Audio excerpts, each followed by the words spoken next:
So I don't know if you've heard, but last week some CEO announced a little product called the iPad. Anyway, so people are still really curious about it and what kind of impact it's going to have on the tech space.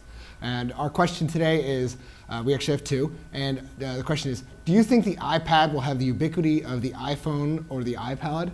And also, do you think the iPad will change learning in the classroom and will change healing in the hospital? So I think the answer is, you have to look past the current model of the iPad, which can range as much as $840. But 3 or 4 years from now, you'll have a $199 iPad, and there's going to be, we think that you move out to that sort of price point, there's going to be a lot of them in every household, maybe 1, 2, and it's not going to be like one person in a house owns an iPad. It's going to be more like there's a couple and they're lying around and they're inhabiting all the places where magazines currently are. It's a couch device.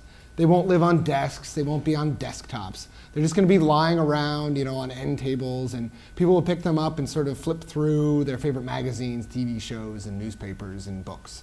That's the kind of device that, at that price point, $199, that a lot of people are going to have, and it could end up being a great deal of extra revenue for Apple. But here's the thing. Apple won't be the only tablet maker, because it seems like Google is also interested in moving to this space. We saw some designs from a Google Chrome designer that he sort of suggested what a Google Chrome OS tablet could look like. You could see them on the site.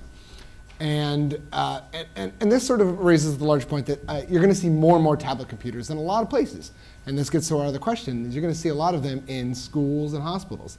When I was in a hospital last summer, I really wished that some of my nurses and doctors maybe had some sort of tablet with them so they could quickly access my records and sort of all be on the same page. And if already there's something of a market for medical applications on the iPod and iPad Touch, which have tiny screens compared to the iPad and have much less use in a hospital. So I think you will actually see adoption in the hospitals, but it might be from competitors.